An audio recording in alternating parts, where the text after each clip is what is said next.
नमस्कार दोस्तों, आज के इस वीडियो में हम बात करने वाले हैं उत्तर प्रदेश के बजट के बारे में। हम देखेंगे उत्तर प्रदेश का बजट 2025-26 से संबंधित कौन-कौन से इम्पोर्टेंट तथ्य हैं जिनको आपको आने वाली परीक्षाओं को दृष्टिगत रखते हुए याद रखना है और कौन-कौन से ऐसे आंकड़े हैं उनके बारे में बताएँ, कौन-कौन सी नई योजनाएँ चलाई गई हैं, सारे आंकड़े इसमें दिए गए हैं। तो आइए देखते हैं उत्तर प्रदेश का बजट। जो इम्पोर्टेंट फैक्ट रहेंगे उन्हीं को कवर करेंगे जो परीक्षा की दृष्टि से इम्पोर्टेंट है। बाकी बजट तो काफ़ी बड़ा है, उसी में से जो इम्पॉर्टेंट फैक्ट है उनको लेकर के आए हैं। तो आइए देखते हैं बजट 2025-26 वित्त मंत्री सुरेश खन्ना ने प्रस्तुत किया। बजट का आकार कितना रहा? तो देखिए ये आंकड़ा आता है तो आप याद रखिएगा 8,08,736.06 करोड़ रुपए। तो इसका बजट का आकार है कितना है? 8,08,736.06 करोड़ रुपए ये बजट का आकार है। इस बजट में क्या किया गया है कि जो नई योजनाएं हैं वो कितने करोड़ की हैं? तो 28,478.34 करोड़ की नई योजनाएं क्या हैं? नई योजनाएं हैं, याद रखिएगा, इससे प्रश्न आएंगे। ये नई योजनाएं हैं, अब ये इम्पोर्टेंट है। बाकी कुल प्राप्तियां कितनी हुई हैं? तो इसमें देखेंगे तो 7,79,242.65 करोड़ रुपए। एक तो बजट का आकार, तो ये याद रखना है बजट का आकार कितना है, नई योजनाएं, और ये दो याद रखिएगा। बाकी कुल प्राप्तियां वगैरह इतना इंपॉर्टेंट नहीं है। अब इन कुल प्राप्तियों में देखेंगे तो राजस्व प्राप्तियां कितनी है? तो राजस्व प्राप्तियां हैं इसमें देखेंगे तो 6,62,690.93 करोड़ रुपए, और पूंजीगत प्राप्तियां देखेंगे तो 1,16,551.72 करोड़ रुपए हैं। तो राजस्व प्राप्तियां कितनी ये है? राजस्व वगैरह मतलब कि जैसे कोई टैक्स वगैरह इन सब चीज़ों से जो प्राप्त हो रहा है। पूंजीगत मतलब सरकार ने कहीं पर कोई इन्वेस्ट कर रखा है, इस तरीके से पूंजी कोई सरकार की, उससे जो प्राप्तियां वगैरह होती हैं वो है। इसमें जब राजस्व प्राप्तियों के अंतर्गत देखेंगे तो हमें देखने को मिलेगा कर राजस्व जो है वो 550,172 मतलब 5,50,172.21 करोड़ रुपए का है कर राजस्व जो है। अब इस कर राजस्व के अंतर्गत भी हम देखेंगे तो देखने को मिलेगा स्वयं का राजस्व कर, मतलब कि जो यूपी मतलब कि जो स्टेट ने जो राजस्व कर की प्राप्ति की है वो कितना है? 2,95,000 है करोड़ रुपए। और केंद्रीय करों में राज्य का हिस्सा देखेंगे, जो जो आप जान ही रहे हैं कि जो आप जान रहे होंगे केंद्र राज्य संबंध, उसमें आप देखते होंगे तो आपको देखने को मिलेगा कि जो केंद्रीय करों में राज्य का हिस्सा होता है वित्त आयोग की सिफारिश के आधार पर, आप जान रहे हैं। तो इसमें देखेंगे तो 255,172.21 करोड़ रुपए जो है वो ये राज्यों को, क्योंकि आप जान रहे हैं कि बहुत से ऐसे टैक्स होते हैं जो जो सेंट्रल गवर्नमेंट जो है वो कलेक्ट करती है, लेकिन बाद में उसको क्या होती है, राज्यों को वितरित कर दिया जाता है। राज्यों को और केंद्र शासित प्रदेशों में उनको वितरित कर दिया जाता है। तो इस तरीके से होता है, तो राज्यों में वितरित कर दिया जाएगा। तो ये उसमें जो उत्तर प्रदेश का जो हिस्सा बना वो कितना बना? 255,172.21 करोड़ रुपए। अब इसमें जो इम्पोर्टेंट है वो आपको क्या क्या याद रखना है उसमें मैं बता दूं। सबसे पहले बजट का आकार याद कर लीजिए, आजकल आंकड़े बहुत आ रहे हैं, और बजट का आकार याद करें, और नई योजनाएं कितने करोड़ रुपए की चलाई गई हैं ये, और वित्त मंत्री का नाम तो आप जान ही रहे होंगे। तो इस तरीके से आप याद रखिएगा। बाकी राज्यों का अंश वगैरह ये सब नहीं आता है, लेकिन आप लोग एक समझने के लिए याद रखिएगा। बाकी देखेंगे कुल व्यय कितना हुआ, कुल व्यय कितने करोड़ रुपए हुआ है। तो इसमें देखेंगे राजस्व व्यय जो देखेंगे तो वो कितना है? 5,83,174.57 करोड़ रुपए का राजस्व व्यय है।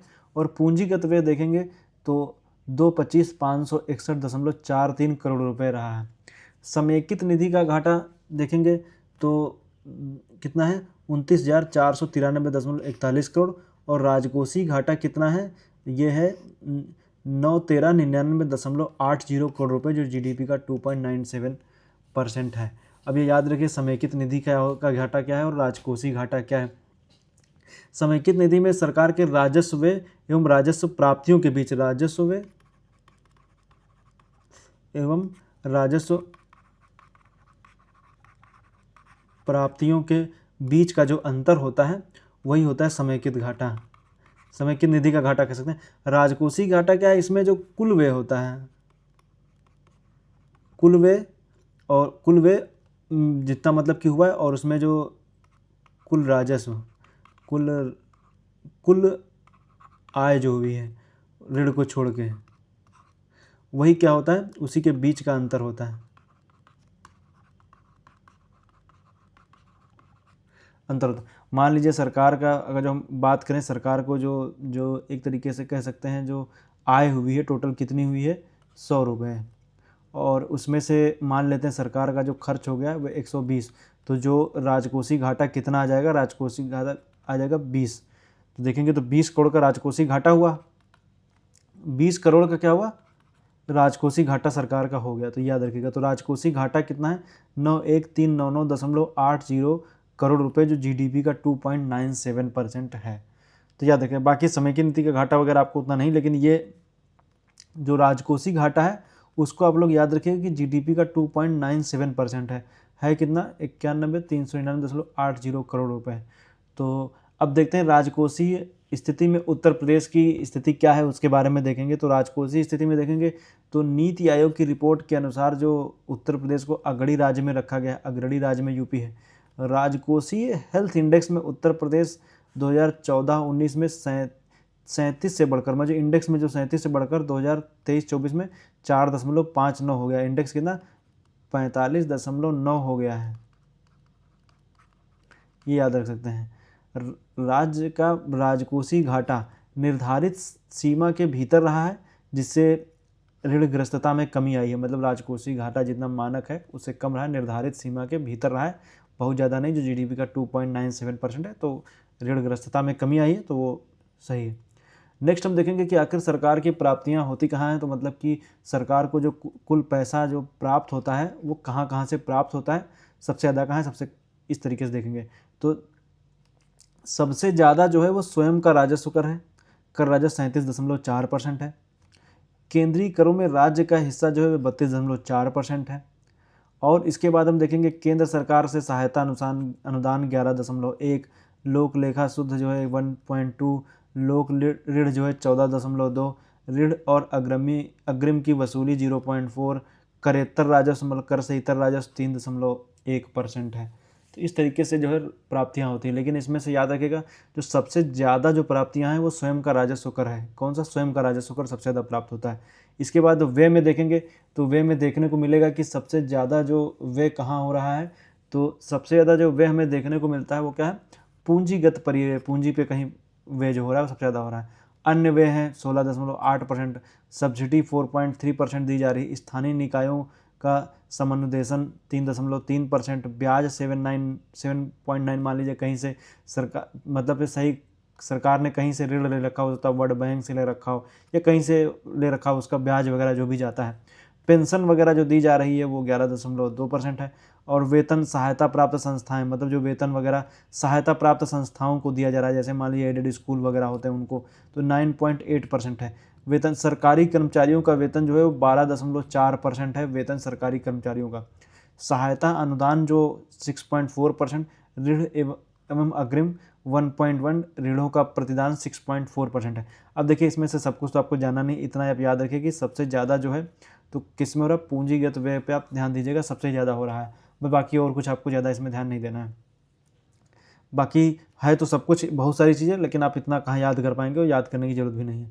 बाकी और आगे देखेंगे कि और कौन कौन से भारतीय रिजर्व बैंक की रिपोर्ट क्या कहती है, उसके बारे में चर्चा की गई है। तो उत्तर प्रदेश की स्वयं के कर से, मतलब कि उत्तर प्रदेश की स्वयं के कर से प्राप्ति महाराष्ट्र के बाद दूसरे स्थान पर है। मतलब कि कर की जो प्राप्ति में देखेंगे तो महाराष्ट्र के बाद यूपी का जो है वो दूसरा स्थान है महाराष्ट्र के बाद। 2022 से 25 के दौरान 9.9% से 11.6 तक बढ़ गई है। मतलब कि जो प्राप्ति थी वो 9.9 से 11.6 तक बढ़ गई है। तो विकास वे जो देखेंगे जीडीपी के अनुपात से अन्य राज्यों से अधिक रहा है। विकास में जो व्यय किया जा रहा है जीडीपी के अनुपात से, सभी राज्यों का जो औसत है वो 10.9 से 12% है। उत्तर प्रदेश का 13.8 से 16.7%। स्वास्थ्य पर खर्च देखेंगे तो 17 से 25 के दौरान राष्ट्रीय औसत से अधिक रहा है। तो राष्ट्रीय औसत से अधिक याद रखिएगा, राष्ट्रीय औसत से अधिक है किसका, यूपी का, राष्ट्रीय औसत से अधिक है। आर्थिक विकास एवं वृद्धि दर में देखेंगे तो 2017-18 में उत्तर प्रदेश की अर्थव्यवस्था कितनी थी, जो 12.89 लाख करोड़ रुपए थी, जो कि 2024-25 में अनुमानित अर्थव्यवस्था जो है वो कितनी है, वो है 27.51 लाख करोड़ रुपए, लगभग दोगुना। तो लगभग दोगुने के आसपास है, तो 27.51 लाख करोड़ रुपए की हो गई है। अब इसमें देखेंगे राज्य की जीडीपी वृद्धि दर 2023-24 में कितनी है, 11.6%, जो राष्ट्रीय औसत 9.6 से अधिक है, याद रखिएगा। प्रति व्यक्ति आय 19-20 में 65,660 रुपये और 23-24 में 93,514 रुपये। देखिए सब आंकड़े हैं, आंकड़े आपको याद रखने हैं, इसको आप याद कर लीजिएगा। हो सकता है इससे प्रश्न आ जाए कि कभी उत्तर प्रदेश की जीडीपी की वृद्धि दर कितनी, 11.6, राष्ट्रीय औसत से 9.6% है, राष्ट्रीय उससे अधिक है। इस तरीके से आंकड़े आपको देखने को मिल सकते हैं। अब इसमें और आगे देखेंगे तो और हमें आगे देखने को मिलेगा महत्वपूर्ण तथ्य क्या हैं इस बजट में। जब देखेंगे तो आखिर कौन कौन सी योजनाएं चलाई गई हैं, कुछ नए संस्थान स्थापित किए जा रहे हैं, और भी बजट में जो बातें की गई हैं, कहीं स्कूल, कहीं डिग्री कॉलेज वगैरह जो भी स्थापित किया जा रहा है उसमें, उसके बारे में देखेंगे। तो इसमें क्या बात की गई, इसमें बताया गया है कि लखनऊ में आर्टिफिशियल इंटेलिजेंस सिटी के विकास किया जाएगा। उसके लिए 500 करोड़ की व्यवस्था प्रस्तावित, 5 करोड़ मत याद रखिएगा, लखनऊ में आर्टिफिशियल इंटेलिजेंस सिटी स्थापित किया जाएगा, ये इंपॉर्टेंट। स्वच्छ भारत मिशन ग्रामीण 2045 करोड़ रुपए की व्यवस्था की गई है। National mission on natural farming योजना के अंतर्गत प्रदेश के सभी जनपदों में प्राकृतिक खेती का संचालन किया जाएगा। तो आपसे ये आ सकता है प्रश्न कि जो सभी जनपदों में प्राकृतिक खेती का संचालन जो है वो किस योजना के तहत किया जा रहा है, तो national mission on natural farming योजना, तो इसके तहत किया जा रहा है। पीएम कुसुम योजना के अंतर्गत कृषकों को सोलर पंप, अभी आपसे प्रश्न आ सकता है, ये इंपॉर्टेंट है कि जो पीएम कुसुम योजना है इसका संबंध किससे है, तो सोलर पंप से संबंधित है, याद रखिएगा। तो ये कहाँ पर दिया जाएगा, ये कृषकों को उपलब्ध कराए जाएंगे, लेकिन कहाँ उपलब्ध है, उनके खेती के स्थान पर उपलब्ध। ऐसा नहीं कोई अपने घर में लगा ले सोलर पंप, ऐसा नहीं है, वो आपको जहाँ खेत में ही उपलब्ध कराया जाएगा। जनपद कुशीनगर में महात्मा बुद्ध कृषि एवं प्रौद्योगिकी विश्वविद्यालय की स्थापना की जाएगी, ये भी देखिए इंपॉर्टेंट है। कहाँ पर, जनपद कुशीनगर में, ये इंपॉर्टेंट है। गोरखपुर की पिपराइच चीनी मिल में 60 किलोलीटर पर डे की आसमानी मतलब डिस्टिलरी की स्थापना की जाएगी, तथा मथुरा की बंद पड़ी छाता चीनी मिल, जो मथुरा में जो बंद पड़ी है वो नई, वहाँ पर क्या किया जाएगा, एक नई चीनी मिल और logistic hub warehousing complex की स्थापना की जाएगी। तो याद रखिएगा, इसमें देखिए इंपॉर्टेंट क्या है, इंपॉर्टेंट आपको याद रखना कि पिपराइच चीनी मिल कहाँ है और छाता चीनी मिल कहाँ, तो पिपराइच गोरखपुर में, छाता मथुरा में है। इस तरीके से नंद बाबा दुग्ध मिशन के अंतर्गत यह आ सकता है, नंद बाबा दुग्ध मिशन किस राज्य का है, तो उत्तर प्रदेश का है, 203 करोड़ रुपए का प्रावधान है। भारत में उत्तर प्रदेश सर्वाधिक दूध उत्पादन करने वाला राज्य है, तो खैर जान ही रहे होंगे आप। और गोरखपुर में सैनिक स्कूल की स्थापना, एक लखनऊ में जान ही रहे, और दूसरा गोरखपुर में सैनिक स्कूल की स्थापना की जा रही है। गोरखपुर में एनसीसी प्रशिक्षण अकादमी का निर्माण कार्य प्रारंभ हुआ है। रानी लक्ष्मीबाई, इसमें देखेंगे तो रानी लक्ष्मीबाई योजना के अंतर्गत कॉलेज जाने वाली मेधावी छात्राओं को स्कूटी प्रदान की जाएगी। स्कूटी तो किस योजना के तहत, रानी लक्ष्मीबाई योजना के अंतर्गत। तो आपसे प्रश्न पूछा जा सकता है कि जो मेधावी छात्रा हैं उनको किस योजना के तहत स्कूटी देने का प्रावधान किया गया है, तो रानी लक्ष्मीबाई योजना के अंतर्गत किया गया है, तो इसको याद रखेगा। नेक्स्ट है विंध्याचल धाम मंडल में माँ विंध्यवासिनी राज्य विश्वविद्यालय की स्थापना की जाएगी या नहीं। प्रदेश में आर्टिफिशियल इंटेलिजेंस शिक्षा है तो सेंटर फॉर एक्सीलेंस की स्थापना की जाएगी। आगरा में साइंस सिटी, देखिए ये आ सकता है प्रश्न, आपसे याद रखिएगा। एवं वाराणसी में साइंस सिटी एवं नक्षत्रशाला, तो साइंस सिटी की बात आएगी तो साइंस सिटी तो कहाँ पर, आगरा और वाराणसी, लेकिन साइंस सिटी के साथ साथ प्लस में नक्षत्रशाला, तो वो कहाँ पर, वाराणसी में। साइंस सिटी आगरा वाराणसी दोनों, नक्षत्रशाला वाराणसी में, इस तरीके से याद रखेगा। और खेल विश्वविद्यालय का निर्माण मेरठ में किया जा रहा है, जान ही रहे आप। तो वाराणसी में PPP मॉडल पर अंतर्राष्ट्रीय क्रिकेट स्टेडियम का निर्माण किया जा रहा है, ये जान ही रहे। तथा खेलो इंडिया के अंतर्गत वाराणसी के सिगरा स्टेडियम, जिसको डॉक्टर संपूर्णानंद स्पोर्ट स्टेडियम कहा जाता है, का व्यापक विकास किया जा रहा है, खेलो इंडिया के अंतर्गत किया जा रहा है। आपसे पूछा जा सकता है सिगरा स्टेडियम कहाँ है, और एक अंतर्राष्ट्रीय क्रिकेट स्टेडियम का निर्माण वाराणसी में किया जा रहा है, जान रखिए, प्रश्न आ सकता है। श्री बांके बिहारी जी महाराज मंदिर मथुरा वृंदावन कॉरिडोर का निर्माण किया। श्री बांके जी महाराज मंदिर मथुरा वृंदावन कॉरिडोर का निर्माण किया है। मिर्जापुर के त्रिकोणी क्षेत्र में माँ विंध्यवासिनी मंदिर, माँ अष्टभुजा मंदिर, माँ काली खोह मंदिर के परिक्रमा पथ पर जन सुविधा स्थलों को विकसित किया जाएगा। तो ये भी एक इम्पॉर्टेंट लाइन है। सीतापुर के नैमिषारण्य में वेद विज्ञान केंद्र की स्थापना, ये भी देखिए ये भी इम्पॉर्टेंट है। तो प्रश्न आ सकता है वेद विज्ञान केंद्र की स्थापना कहाँ की जा रही? सीतापुर के नैमिषारण्य में। धार्मिक स्थल है और वर्तमान में प्रदेश का वृक्षाच्छादन प्रदेश के भौगोलिक क्षेत्रफल का कितना हो गया? 9.96% हो गया है। उत्तर प्रदेश वनावरण में वृक्षाच्छादन की वृद्धि के मामले में प्रदेश में दूसरे स्थान पर है। याद रखना चाहें तो रख सकते हैं, सेकंड स्थान पर है। और वर्ष 2025 में 35 करोड़ पौधारोपण का लक्ष्य। तो कितने? 35 करोड़ पौधारोपण का लक्ष्य कहाँ? 2025 में। याद रखिएगा, आ सकता है प्रश्न से कि 2025 में कितने करोड़ पौधारोपण का लक्ष्य रखा गया है। तो याद रखिए कितने? 35 करोड़। और जब इसके बाद देखेंगे तो पीलीभीत टाइगर रिजर्व में बाघों की संख्या दोगुनी होने के कारण TX2 अवार्ड से सम्मानित किया गया पीलीभीत टाइगर रिजर्व को। याद रख सकते हैं। जनपद गोरखपुर के कैंपियर रेंज के अंतर्गत रेड हेडेड गिद्ध संरक्षण एवं प्रजनन केंद्र, देश का पहला गिद्ध प्रजनन केंद्र स्थापित किया गया है। याद रख सकते हैं। तो रेड हेडेड गिद्ध संरक्षण प्रजनन केंद्र कहाँ? तो जनपद गोरखपुर में, कैंपियर रेंज के अंतर्गत। गोरखपुर में उत्तर प्रदेश वानिकी एवं औद्योगिक विश्वविद्यालय, तो ये आ सकता है उत्तर प्रदेश वानिकी एवं औद्योगिक विश्वविद्यालय की स्थापना कहाँ की जा रही है? गोरखपुर में की जा रही है। वाराणसी, प्रयागराज, मेरठ, गोरखपुर, कानपुर नगर, झांसी एवं आगरा में मुख्यमंत्री श्रमजीवी महिला छात्रावासों का निर्माण किया जाएगा, उसकी योजना प्रस्तावित है। कोविड-19 के दौरान, मतलब कोविड के दौरान जिन बच्चों ने अपने माता पिता को खोया है उनकी देखभाल एवं वित्तीय सहायता हेतु उत्तर प्रदेश मुख्यमंत्री बाल सेवा योजना, देखिए ये इंपॉर्टेंट है, आपसे प्रश्न आ सकता है।